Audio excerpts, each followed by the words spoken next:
Time to recognize the heroes of COVID 19. These people have fed and helped people in their time of need, risking their lives but standing for humanity.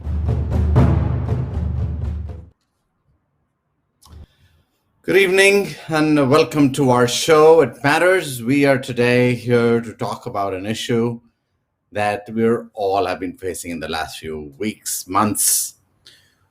You know, we as a global community constantly face these challenges. And here at It Matters, what matters to us is to make sure that we keep our attention and our focus on issues that matter to you as a global community. Now, today we'll be discussing people who have fought their way and have helped people fight COVID.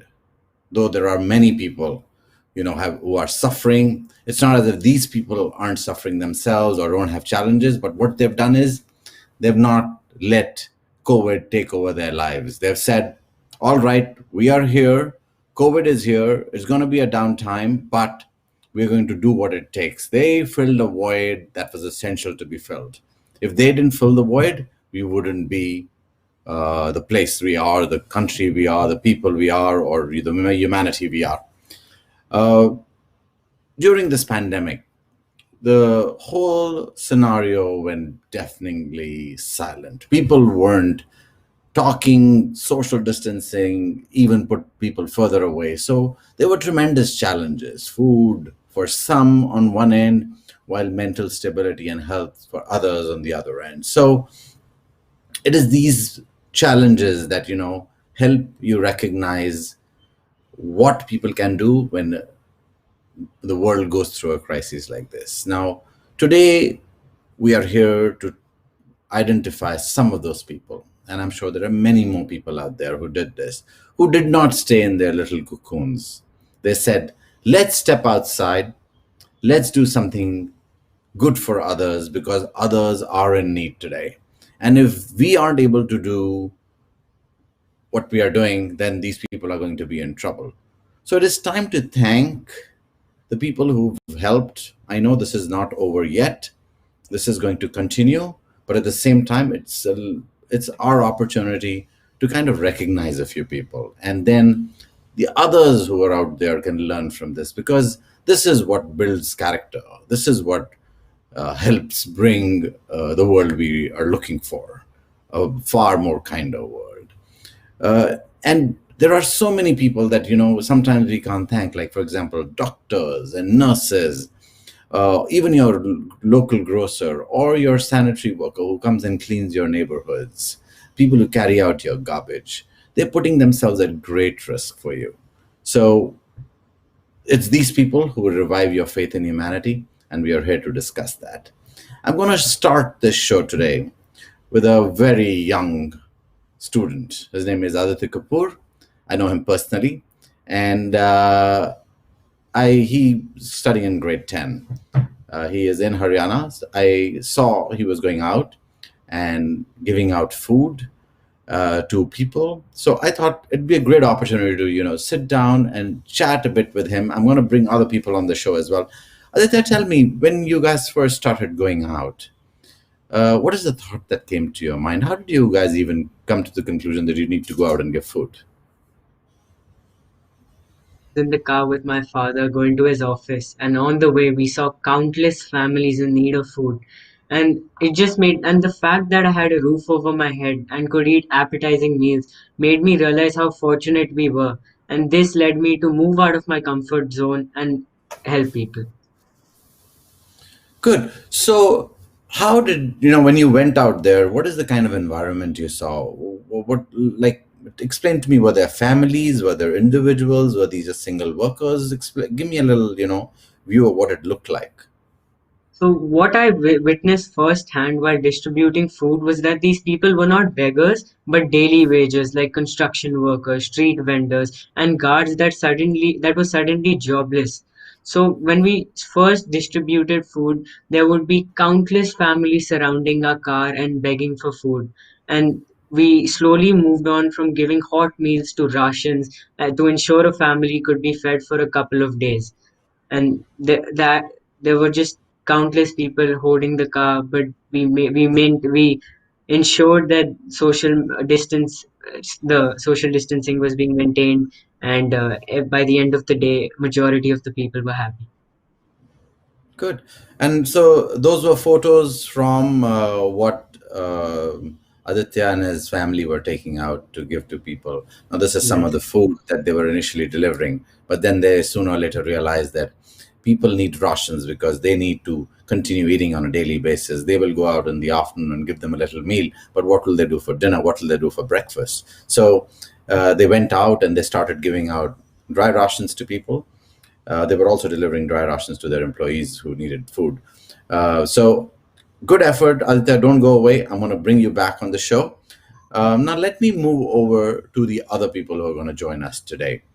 I'm going to first bring in Sonia Kapil. She is the founder of Arohan Helping Hands NGO. Uh, Sonia, explain to me when you obviously do tremendous work otherwise. Explain to me when COVID happened, what did you have to do all of a sudden? What is that you saw in front of you which said, all right, I need to step up even more? Uh, yeah, it was a difficult time, like where we were not supposed to go out. But we realized, that there were so many people, like especially the doctors, the nurses, and as you already, sir, mentioned, workers who were helping us, like the guards, the grocery people, whoever, the police people, and all these people who were really working hard during the COVID time, and we were sitting at home.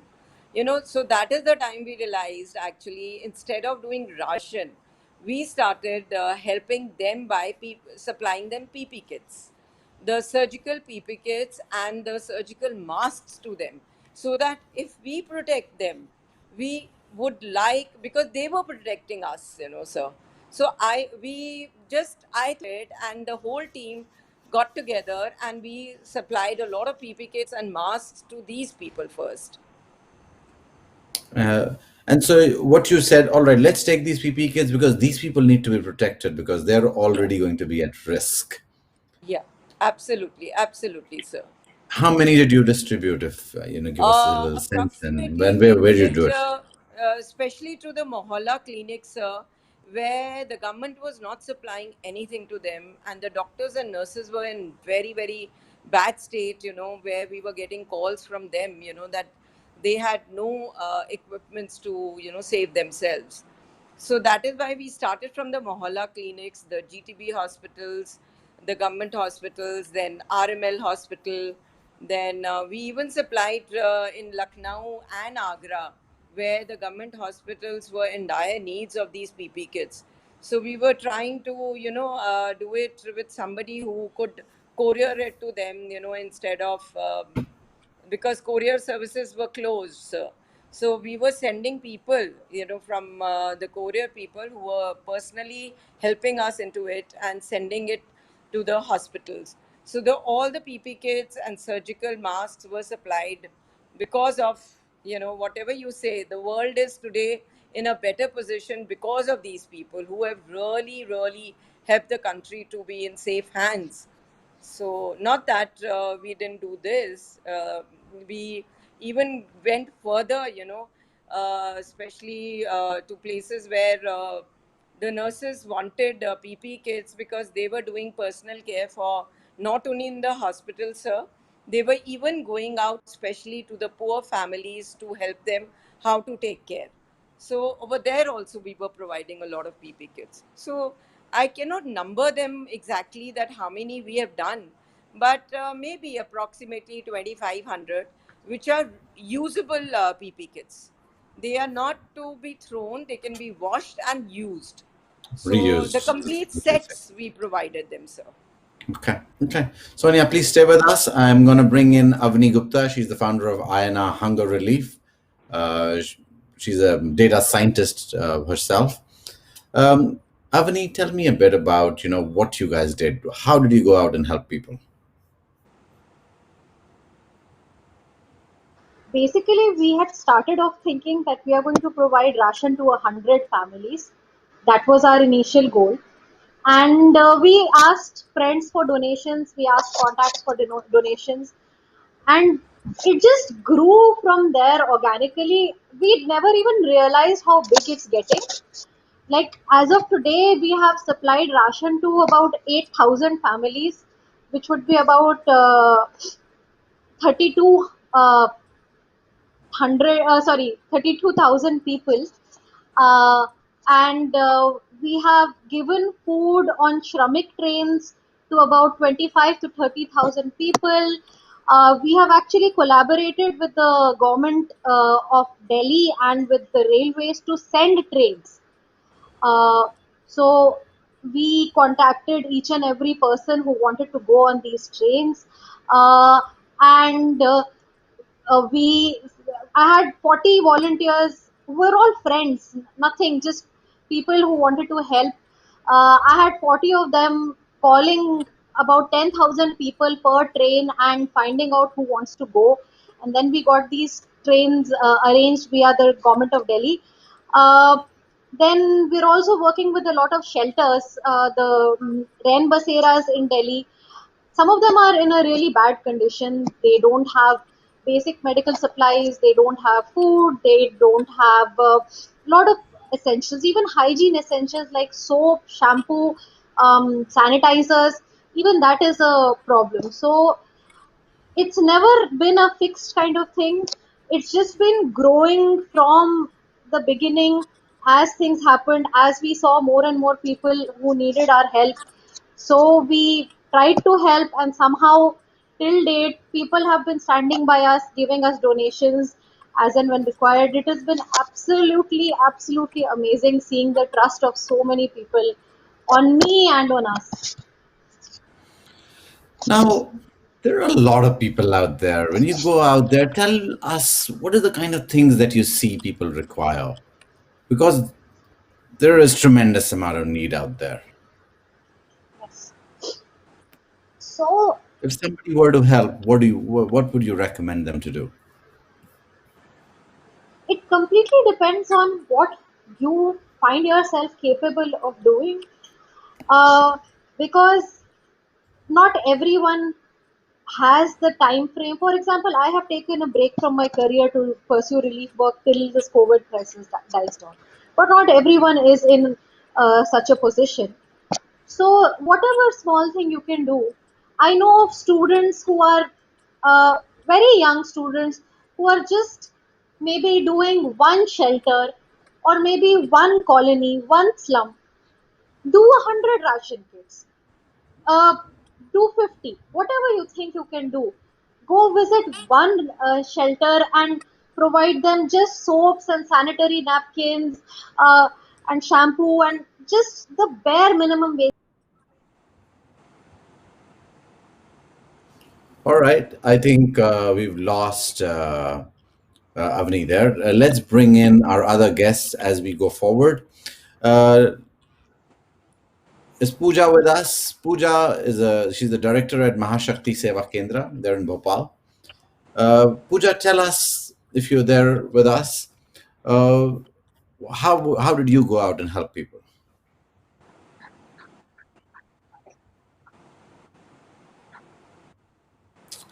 Okay, we don't have Pooja there. Let's make an effort to see who else do we have on the show. Okay, Anchal has joined us again. Anchal's audio was not coming in. Anchal, you served tens of thousands of meals. Tell us a bit about what you were doing. Yes, so sir, we used to feed for a good 82 days. We feed 10,000 people around the slums and construction site, and couple of the scanning center in Vasant Kunj and in uh, ashram site. So we were feeding majorly migrants who are suffering uh, of food and of shelter actually. So we are helping them only. Now, I remember one day Anchal called me and said we are stuck behind a police booth. They're not letting us travel to deliver food. And we Yes, then sir. reached out, and she was then able to go on and get it done. Explain to me the difficulty you went, as in spite of you going out and doing this great work, and a lot of the other people who were going out and doing Right, this sir. work. Explain to me the Right, challenges you sir. guys faced. So, first challenge, because Meals of Happiness is a very small organization, and we used to serve 500 meals every day to slum kids. Then, all of the sudden, this COVID-19 happened, and we have to start serve more meals. So, we start serving 2,000 meals from second day of the COVID-19, and then the more demand is start coming. More people start approaching us. We are start getting more calls from different colonies, different areas, and wherever we are visiting we saw the situation is really really bad, and we cannot imagine that we can serve so much of food because our team is also very limited, but somehow we are able to manage because we start raising funds through one crowdfunding, and we are lucky enough that we are able to raise 1.25 crores, and we start distributing food from 500 to 10,000 meals every day. But difficulties we face, uh, we are not master in cooking 10,000 meals every day. So our work become very tough for us, because we supposed to cook for at least minimum 10 to 12 hours every day, and then the distribution happened. Then police also supported us a lot, but there are police are when we are going in Haryana, and when I called you, actually we were going in Haryana, Gurgaon, and we supposed to distribute 200 food packets there, 1 month ration. And that I think that time border got sealed, and I called you. I was like, they are not letting us in, and what will we do? But thank God, after some time they understand the situation. Then one of the Gurgaon Phase 3 police station called them. They were like, we call them to distribute food in Nathupur slum. So thank God, after your call and after their understanding, we are able to manage this thing. No, you've done some amazing work, and it was not just Meals of Happiness going out and doing it on their own here. Yeah. They were helping other people as well in other states Yes, sir. distribute food. I remember you did support somebody in Kashmir to go and distribute food Yes, as sir. well. So Yes, sir. explain to So, me, how did you put it all together? And I must also, it's an opportunity to talk about.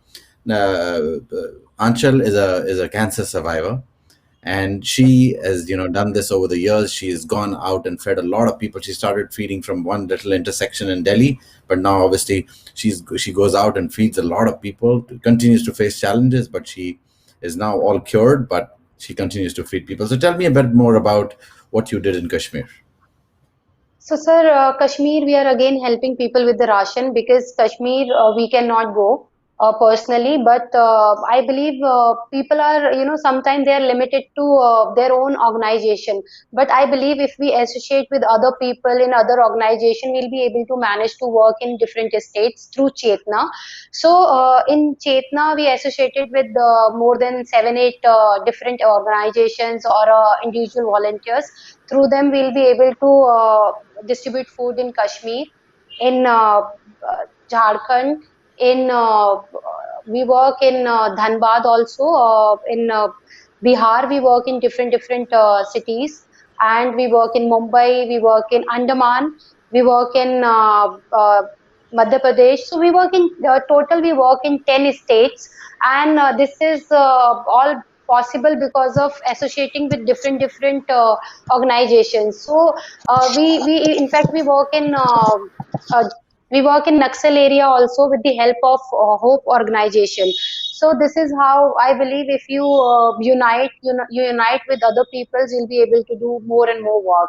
So yes, all thanks to Chetna. Because of Chetna, we are able to meet so many other organizations and people. Through their help, we are working in different states. Till now, we are working with them. Also, Anshul mentioned Chetna. Chetna is certainly an overarching project where these heroes are recognized for their good work. So, It's not these large media organizations which have a tremendous amount of money. It's these individuals who go out and bring the consciousness of our society out. So, as part of our Chetna project, We go find people such as Anchal. In fact, Anchal was one of the first stories Chetna did, Yes. and we identify people who are doing amazing work. We connect these people together, and then they're able to go out and continue doing the good work. We back them as much as we can. We bring them whatever support we can. But the work that these people do is absolutely outstanding. Anchal, let me go back to Sonia for a bit. Sonia, you Yes. talked about PPE masks and kits and the safety of our health workers. Now the health Yeah, workers have given tremendous contribution during through this COVID crisis. Can yeah, you begin explaining? There are incidents that happen. We've also heard some sad stories of incidents inside hospitals and doctors and all of that. But overall, if you take a look, these health workers have really put their life on the line. Can you begin explaining to the rest of the people who are watching this show what it means when you see those health workers out there? uh, they're like gods for us right now. They are the ones who are going to make us live in a safe country like India, I'm not talking abroad, or anything. Wherever I am, I'm going to talk about that. So I still feel they are God for us, and to protect them is our first duty. And plus, I only believe in that, like they are facing the most difficult situations because it, it is I've heard about a situation where, like, I just want to share with you, sir, that there was a pp kit which was supplied to one of the nurse in Moradabad, and there, because of some issues, like she was uh, you know uh, almost like she was thrown, like stones were thrown on her, and she ran from that, but the only thing which protected her was the pp kit and the shield which she was wearing. So this was one incident I still remember, just this one. And of course, the mohalla clinics where we went to distribute these pp kits and the masks and the shields, uh, you know it was like tears in my eyes, because the amount of patients who were there, so it was a tough situation. It was nothing which I can explain you. It just made me speechless, and sir, I just want to share one thing, which Anchal shared. It is because of Chetna that we were able to do so much, So this was not the Oh, only thing we were doing. We were going to the slum areas where people never went, sir. Areas where people, the rag pickers in Noida, people never went there to even see whether they had ration, sir. So we went there and gave them ration for almost like 40 days, sir. So we were doing this because a lot of people had, migrated, sir. So there were people who were dying for food, and they had no clothes to wear. So, and the kind of things which, these people mentioned, that there were no hygiene kits. So we distributed about a lot of hygiene kits to them also, which I forgot to tell you, sir, last time. So, yeah, and it was all and because of you, spreading goodness, and oh, which I have learned a lot from Chetna, sir. So thanks to you you and know, Ravi, sir. Oh, no, no, please. It was, let me give you a little background. I don't know how many of you are aware. About two Yeah. and a half years ago, both Ravi and me were at an event. We were raising money for children who were going to Okay. school. And both Okay. of us got talking and we Uh, said, why don't we do something of this kind where we'll be able to bring all these amazing people? There are a lot of yeah. great people out there doing Right. phenomenal work, but Right. they do small things and they're not recognized, and because they're not recognized, they don't become larger and they can't spread. So Right. Ravi, Right. phenomenal visionary, came out and said, let's do this. And I said, leap of faith, I said, let's go ahead and let's do this together, and Yeah. here we are. And even when Yeah. you say it, I feel proud that we've been able to at least showcase your greatness in your work, and what we are doing is literally just facilitating, and what you're doing is you're going out every single day and putting your lives on the line as you do this through COVID. We are Yeah. gonna And go sir, back. I just, if you don't mind, I wanted to share Sure, one thing which people sure. maybe have not mentioned here. And me and Yogita have been facing this kind of a thing, which people have faced during the COVID is sexual abuse, which has been, I've been getting a lot of calls from people, from my young girls whom I've been teaching. Now naturally because of this problem I have stopped it, but they are calling me up, and it is a terrible time for them because they are locked in one small room, and what all is happening there, it's, I can't tell you the story, sir, right now, but it is happening, sir. So this is one thing Sometimes, which is a difficult sometimes time for these humanity, people. yeah, Yeah, sometimes humanity just falls to a level where we can't even absolutely. see it. We can't even imagine. I'm gonna bring in Aditya back. Aditya is a young 14-year-old. Aditya, after this experience of, and I hope many other children are watching out there, uh, and they're looking at you and saying, if Addy can do it, why can't we? Tell me, what would you like to tell your other friends, out there? Feel that we should not always help poor families when in need, but we should also help them out of compassion. If I had not seen the amount of people starving in the heat, I would not have made a genuine effort to help them. Hence, I urge the people who are watching this show to help the less fortunate, even if it's only twice a week, because the smile they give at the end of the day is real. It makes your day. Is there a learning out of it when you're going forward in life, when you go to a university, you go to a school, I don't know where you will land up? Is there you think that there is something you will take away for the rest of your life with you on what you saw and how you reacted to it? I think the most important lesson I learned from this experience was gratitude.